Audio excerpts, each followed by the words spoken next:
Elle était bien plus qu'une icône du cinéma des années 1960. Mylène de Mongeau, avec sa beauté éblouissante et sa présence magnétique, est devenue un symbole du glamour à la française. Mais derrière l'écran argenté et le sourire séduisant de la blonde incendiaire, sa signature durable, se cachait une femme de fer. Dans les derniers chapitres de sa vie, Mylène a prouvé qu'elle n'était pas seulement une star. Elle était une survivante, une porteuse de vérité et une défenseur inflexible. Qu'il s'agisse de combattre ses démons intérieurs, de dénoncer des prédateurs financiers ou d'affronter le cancer avec une honnêteté brutale, Mylène n'a jamais joué les victimes. Elle a lutté avec élégance, rugi avec détermination et affronté la mort avec le même courage qui avait défini sa vie à l'écran comme dans l'ombre. Une enfance marquée par la douleur et le piano. Née Marie-Hélène de Mongeau, le 29 septembre 1935. Dans la ville ensoleillée de Nice, en France, la jeunesse de Mylène fut un mélange complexe de privilèges et de tourments intimes. Son père, Alfred Jean de Mongeau, était haut fonctionnaire au ministère de l'Économie nationale, un homme de structure, d'attente et de pression silencieuse. Sa mère, Claudia Troubnikova, était une émigrée russe ayant fui la révolution dans sa ville natale de Kharkov, alors partie de l'Empire russe, aujourd'hui en Ukraine. Claudia portait en elle un héritage d'exil, de perte et de résilience d'acier, des traits qu'elle transmettrait à sa fille, bien que pas toujours avec douceur. La famille vivait une existence partagée. Alfred restait à Paris pour le travail, tandis que la jeune Mylène passait ses premières années à Nice, sous la garde de sa grand-mère paternelle, Clotilde Fossone di Clavesana, une noble d'origine italienne. Leur maison était raffinée mais émotionnellement rigide. Dès son plus jeune âge, Mylène se sentait étrangère dans sa propre peau. La cruauté commença avec ses yeux. Née avec un strabisme, un défaut musculaire faisant dévier son œil gauche vers l'intérieur, elle fut la cible de moqueries constantes. Les enfants l'humiliaient sans relâche à l'école, l'appelant « Oh, la louche », un jeu de mots cruel, suggérant à la fois le strabisme et la malhonnêteté. Même des adultes s'y joignaient avec des chuchotements qui brisaient son estime de soi. Comment deux si beaux parents ont-ils pu engendrer une telle horreur? Elle était consciente, trop consciente, de ce défaut perçu. Je ne me sentais pas simplement laide, confia-t-elle plus tard. J'avais l'impression que mon apparence donnait aux gens la permission de dire des choses qu'on ne devrait jamais dire à un enfant. Sa mère, attachée aux standards élevés de beauté et d'élégance, fit peu pour contrer cette honte.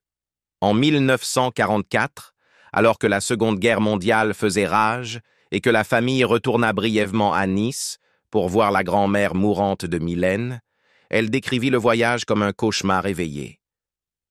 J'étais maigre, affamée, et je louchais, se souvint-elle. Le traumatisme de cette visite, aggravé par les privations de la France en guerre, renforça l'idée qu'elle était brisée, physiquement et émotionnellement. Son seul refuge était la musique. Mylène trouva un refuge dans le piano. Il devint son langage secret, sa voie d'évasion et finalement sa bouée de sauvetage. Elle s'exerçait de manière obsessionnelle et son talent ne passa pas inaperçu. Elle étudia auprès de Marguerite Long, l'une des pianistes et professeurs les plus respectées de France, qui avait collaboré avec Debussy et Ravel. Plus tard, elle prit des leçons avec Yves Nat, un pianiste reconnu pour sa profondeur interprétative. Ses mentors virent en elle non seulement un talent, mais aussi une faim de s'exprimer, de trouver la beauté, de devenir une version d'elle-même qui ne semblait pas être une erreur.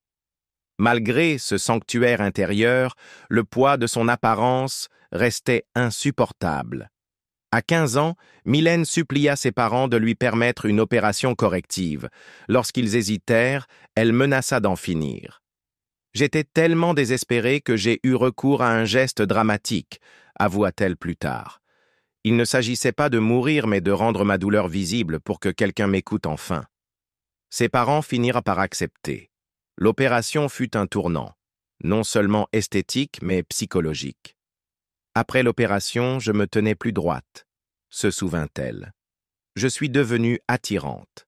Pour la première fois, les gens me regardaient sans détourner les yeux.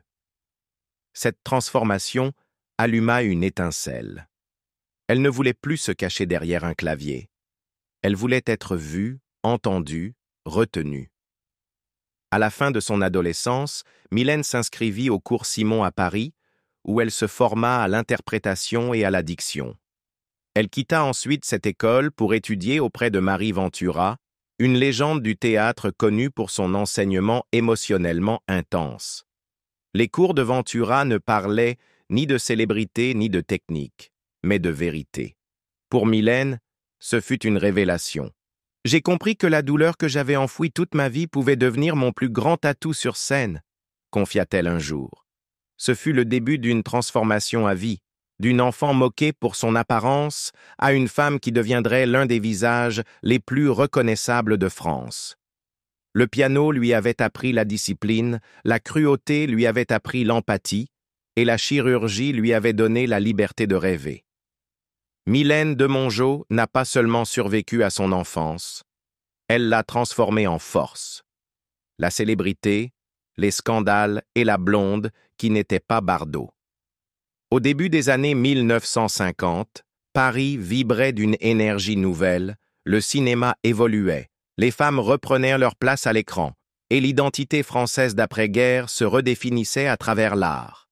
Dans cette effervescence, Mylène de Mongeau, alors âgée de 18 ans, fut entraînée dans le monde du mannequinat et du cinéma. Elle avait déjà laissé derrière elle les moqueries douloureuses de l'enfance, grâce à son opération des yeux et à une détermination sans faille. Grande, élégante et étonnamment photogénique, Mylène devint rapidement un mannequin recherché dans la mode et la publicité. Mais ce n'est pas un podium qui la rendit célèbre. Ce fut l'objectif d'un homme qui allait changer son destin. Henry Coste, photographe de mode talentueux et ambitieux, la captura dans une série de portraits mêlant vulnérabilité et sensualité. Il y avait quelque chose de captivant dans son visage, sa douceur, ses contradictions, la trace des épreuves derrière son sourire.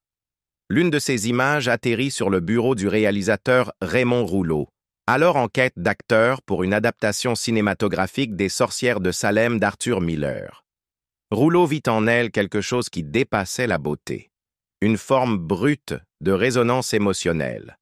Mylène fut choisie pour incarner Abigail Williams, la jeune accusatrice manipulatrice au cœur des procès de sorcellerie de Salem.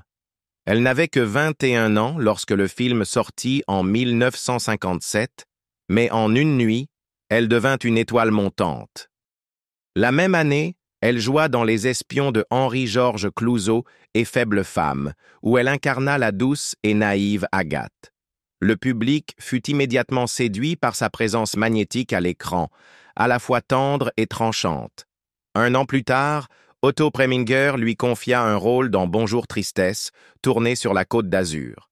Bien que son rôle y fût modeste, elle sut s'imposer face à des pointures américaines telles que Deborah Kerr et David Niven. L'attrait international de Mylène grandissait rapidement. Au début des années 1960, elle jouait dans toute l'Europe, avec des rôles marquants dans la bataille de Marathon aux côtés de Steve Reeves et l'aventure franco-italienne Le Cavalier Noir. Son rôle d'Hélène dans la trilogie Fantomas, face à Jean Marais et Louis de Funès, fit d'elle une figure incontournable de la culture populaire française. Les films étaient absurdes, stylisés, et rencontrèrent un énorme succès. Ils consolidèrent son image de blonde fatale et espiègle. Mais c'est là que le bas blessait. Les médias français avaient tendance à étiqueter toute blonde au regard intense et à la forte personnalité comme la nouvelle Bardot. Pendant des années, Mylène ne put échapper à la comparaison avec Brigitte Bardot, l'ultime sex symbole français. Mais Mylène traça rapidement une ligne nette. « Je n'étais pas Bardot. Je n'ai jamais voulu être Bardot », lança-t-elle un jour lors d'une interview. Elle s'exprima ouvertement sur le poids d'être réduite à son apparence. « Ils oublient que nous savons penser », déclara-t-elle. que nous avons de l'ambition, de la tristesse, de la rage, tout comme les hommes. Sa maîtrise de l'italien lui ouvrit les portes de Cinecittà, où elle joua dans plusieurs péplums et drames historiques. Elle tourna avec Dirk Bogarde dans The Singer Not the Song, avec Roger Moore dans The Saint et plus tard avec Gérard Depardieu. Son jeu, notamment dans des drames méconnus comme L'Inassouvi, révélait sa soif de profondeur plutôt que de spectacle. Mais les rôles sérieux étaient rares pour les actrices enfermées dans leur beauté. Elle persista néanmoins. En coulisses, Mylène était audacieuse et sans filtre. Elle plaisantait avec l'équipe, fumait sur les plateaux et n'hésitait pas à tenir tête aux réalisateurs. Elle détestait l'hypocrisie et les jeux d'influence du milieu, et lorsque son mariage avec Henri Coste prit fin en 1968, après 10 ans de relation, elle en parla peu publiquement. Certains disaient que le couple s'était délité sous le poids des déséquilibres professionnels, d'autres murmuraient jalousie et infidélité. Ce qui est certain, c'est qu'après leur divorce, Mylène rencontra un homme qui allait bouleverser sa vie, le réalisateur Marc Simenon. Au début, ce fut électrique, mais avec le temps, leur histoire d'amour allait se mêler à l'ombre, à l'addiction et à la tragédie, des éléments que personne n'aurait pu prévoir au sommet de sa carrière éclatante. Le lien beau et brutal avec Marc Simenon. Lorsque Mylène de Mongeau rencontra Marc Simenon sur le tournage de la série télévisée Dossier de l'agence O, au milieu des années 660, cela ressemblait à un destin enveloppé de glamour cinématographique. Marc était le fils de Georges Simenon, le célèbre écrivain belge de romans policiers et créateur du commissaire Maigret. Avec sa beauté classique, son esprit acéré et son allure aristocratique, Marc fit immédiatement forte impression. Il ressemblait à une sculpture de Michel-Ange, se souvenait Mylène. Pourtant, derrière son admiration enjouée, se cachait une vérité plus profonde. Marc portait aussi le fardeau écrasant de l'héritage de son père célèbre. Au début, Mylène le considérait comme un fils à papa gâté, un enfant privilégié sans vraie direction. Mais ce mépris laissa vite place à la fascination, puis à l'amour. Ils se marièrent en 1968 lors d'une cérémonie civile, à une époque où tous deux étaient animés par une ambition artistique intense. Leur union n'était pas seulement romantique, elle était profondément intellectuelle et résolument collaborative. Marc, qui s'essayait à la réalisation et à l'écriture de scénarios, voyait souvent en Mylène non seulement une compagne, mais une muse. Elle joua dans plusieurs de ses films, dont Par le sang des autres et Le Champignon, et participait souvent en coulisses à la production. En privé, elle cherchait à le soutenir, décrivant sa mission comme « faire de lui quelqu'un », l'encourageant à sortir de l'ombre littéraire de son père et à se forger sa propre identité. Mais la réalité de leur mariage fut bien plus tumultueuse que l'image lisse présentée au public. À la fin des années 1970, les frustrations professionnelles de Marc commencèrent à se transformer en comportements destructeurs. L'alcoolisme s'installa. L'homme qui autrefois séduisait par son sourire et sa présence à l'écran devint imprévisible et instable. Mylène, toujours fidèle, resta à ses côtés, même lorsque l'obscurité s'infiltra dans leur foyer.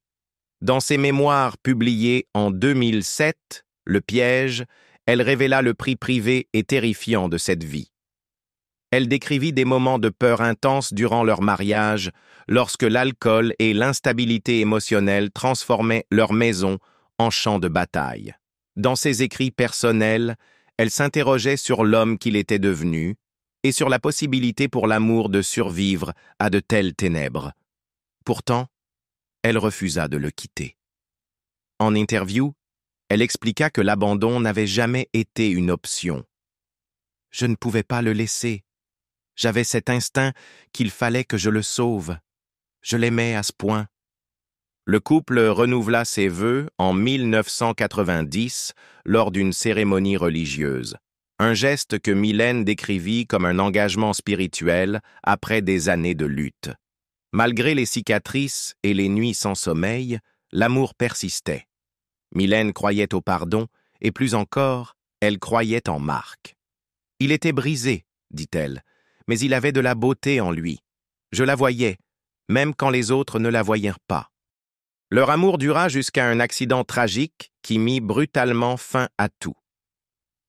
En octobre 1999, Marc fit une chute grave dans l'escalier de leur domicile parisien. La chute provoqua un traumatisme crânien sévère, et il fut placé en soins intensifs. Mylène resta à ses côtés durant 5 jours d'agonie, refusant de quitter sa chambre d'hôpital. Lorsque Marc mourut le 24 octobre 1999, à seulement 60 ans, Mylène fut inconsolable. « Je n'ai pas seulement perdu mon mari, » dit-elle plus tard, « j'ai perdu la moitié de moi-même. » Elle ne se remaria jamais. Malgré les propositions, certaines venant d'hommes ayant la moitié de son âge, elle les refusa doucement. « J'ai eu des amants, » avoua-t-elle un jour avec un sourire, « mais je resterai toujours l'épouse d'un seul homme. » Elle conserva la photo de Marc sur sa table de chevet jusqu'à la fin de sa vie et continua de parler de lui avec autant de tendresse que de tragédie. Même veuve, elle entretint sa mémoire lors d'interviews, de documentaires et d'apparitions publiques. Elle contribua à organiser des rétrospectives de ses œuvres et parla souvent sans détour de la double nature de leur relation. Comment l'amour peut être à la fois rédempteur et destructeur, comment la passion peut à la fois guérir et blesser. Engagement, scandale et combat contre le cancer. La vie de Mylène de Mongeau après la mort de son mari fut tout sauf silencieuse. Au lieu de se retirer dans le chagrin ou l'oubli, elle transforma sa douleur en carburant, revenant sur le devant de la scène avec le même feu qui avait fait d'elle une icône du cinéma des années 60. En 2008, elle publia Le Piège, un témoignage brut et sans concession sur les ravages de l'alcoolisme. Non seulement l'addiction de Marc Simon, mais aussi son impact psychologique sur sa propre estime et sa sécurité. Ce n'était pas un livre de rancune, mais d'exorcisme. Elle y relata sans pathos les nuits où elle craignait pour sa vie, et les contorsions émotionnelles nécessaires pour aimer quelqu'un qui était à la fois un génie et un tourmenteur.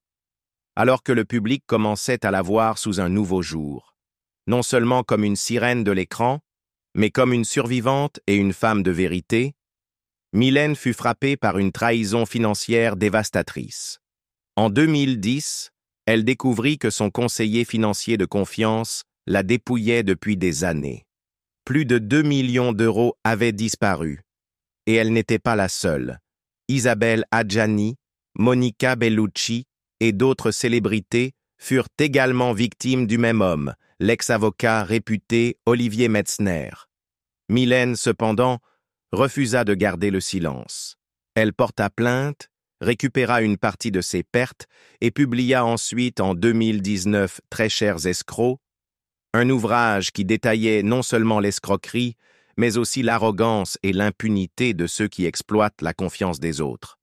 C'était une dénonciation cinglante et profondément personnelle des abus financiers, prouvant une fois encore que Mylène n'avait pas peur d'affronter les tabous ni les traumatismes. En parallèle, elle consacra son énergie à des causes qui lui tenaient à cœur. Amoureuse des animaux depuis toujours, en écho à sa résistance précoce contre les abus de l'industrie cinématographique, elle devint présidente d'honneur du refuge de l'Arche, un sanctuaire en Mayenne recueillant des animaux sauvages issus de la captivité ou de mauvais traitements. Elle vendit sa villa adorée sur l'île de Porquerolles en 2011 et s'installa à proximité du refuge, consacrant son temps aux animaux et aux bénévoles qui les soignaient. La protection de l'environnement, les campagnes contre les mines antipersonnelles et le droit à une fin de vie digne devinrent les piliers de son engagement. Membre de l'ADMD, Association pour le droit de mourir dans la dignité, elle milita pour la légalisation de l'euthanasie en France, convaincue que le droit de choisir sa fin était une dignité humaine fondamentale. Mais la vie n'avait pas fini de la mettre à l'épreuve. En 2019, Mylène fut diagnostiquée d'un cancer du péritoine, une maladie rare et agressive touchant la membrane de l'abdomen. Elle suivit un traitement intensif, affrontant son épreuve avec une grâce remarquable. Par moments, elle parla ouvertement du paradoxe émotionnel de la guérison, comment l'effort même de rester en vie pouvait aussi épuiser. Fidèle à elle-même, Mylène fit face sans détour. Elle continua d'écrire, de donner des interviews et de participer à des événements pour la cause animale, tout en endurant dans son corps les effets d'un traitement censé la sauver. En 2022, elle annonça être en rémission avec un sourire radieux et un ton défiant. « Je pète la forme !» s'exclama-t-elle. « J'ai bien mérité cette joie après tant d'épreuves. » Mais la joie fut de courte durée. En octobre de la même année, le cancer revint. Ses médecins lui proposèrent un nouveau protocole qu'elle accepta, espérant un second répit. Mais l'épreuve fut terrible. Dans ses dernières interviews, Mylène avoua le paradoxe insupportable. « Vous essayez de me sauver, mais vous êtes aussi en train de me tuer. » Les traitements, jadis source d'espoir, devinrent une condamnation. En novembre 2022, après réflexion et concertation avec ses médecins, elle choisit d'arrêter les soins et de privilégier le confort et la dignité. Ce n'était pas une décision de défaite, mais un choix mûri, ancré dans une conviction personnelle et une paix intérieure. « Je veux vivre le temps qu'il me reste comme je l'entends », dit-elle. Le 1er décembre 2022, Mylène de Mongeau s'éteignit à Paris à l'âge de 87 ans. Elle ne laissait pas d'enfants, mais un héritage aussi riche et multiple que celui de toute légende française.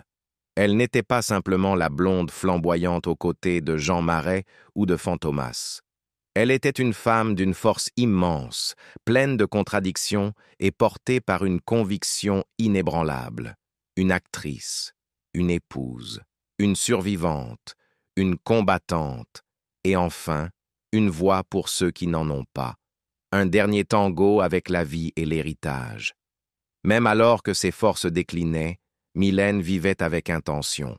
En février 2022, quelques mois avant sa mort, elle apparut comme témoin de mariage du réalisateur Jean-François Davy et d'Irina Kostenko à Champenard. Vêtue d'une robe à motifs rouges et de colliers superposés, elle souriait, rayonnante parmi des amis comme Benoît Poelvoorde et Bernard Lecoq. Ce fut sa dernière apparition publique, un rappel qu'elle se battait encore, qu'elle brillait encore. Elle n'avait pas d'enfant, un choix assumé. « J'ai avorté.